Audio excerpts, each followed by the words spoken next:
Patreon.com/shadesandtrades if you want to join the private Discord for trade alerts. Cool, thanks, man. I made over 50%. I'm really excited. Advice on when to buy and sell makes the difference of thousands of dollars. So again, Patreon.com/shadesandtrades for trade alerts.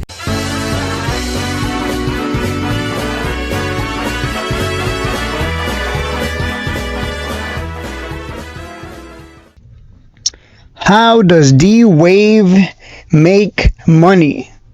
We're going to go deep into how this company prints those sweet revenues every earnings.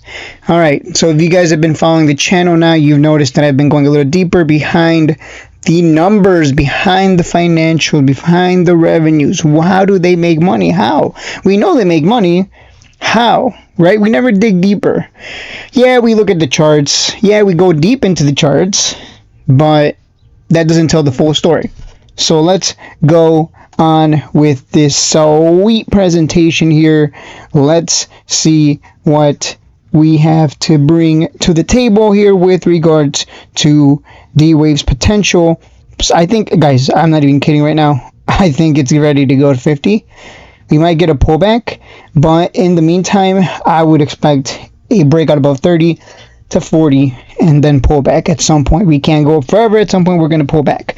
That is my expectation. I think long term, it will go to 50 and then 70, then 100 long term. I don't think it's going to do 100 in this cycle. That would be insane, and I'd be completely flabbergasted, quite frankly, if that happened.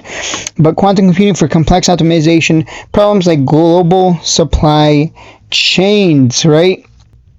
So you have to think ahead here, right? Too many people are thinking now. Quantum in the future, you will get these going to 300, 500, in my opinion. I know that sounds crazy right now, right? People thought that Palantir going to 200 was never going to be a possibility, and it did, because again, you don't want to listen to the dummies who say, oh, but it's overvalued, and the earnings and blah blah blah blah.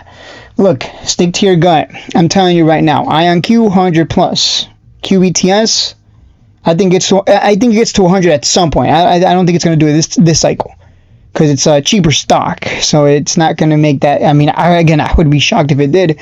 But the whole point of quantum computing is the whole algorithm licensing to solve industry-specific problems. And then people want that solution, and that brings in revenue for the company, right?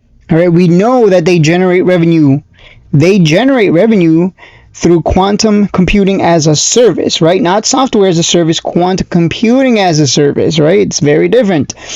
I mean, pretty much the same thing, right? It ends up being a subscription that you pay for, and D-Wave collects that sweet check, right? They're doing the smart thing of, instead of forcing companies to buy a multi-million-dollar physical computer, D-Wave just hosts the systems in its facilities and sells access through its cloud platform, and that way they get the recurring revenue.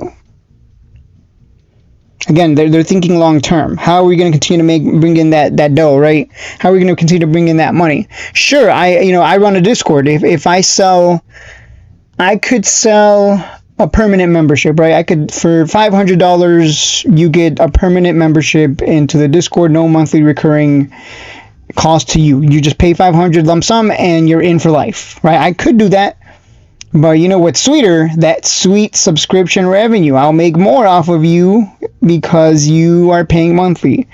That is the business model that brings in the money, whether it's Netflix, Amazon, Walmart, and so on and so forth. And again, this is assuming that the client wants the quantum as a service option. If they want the actual physical product, they will have to pay millions, right? They're going to have to pay a lot of millions in upfront cost to have the quantum system in their location.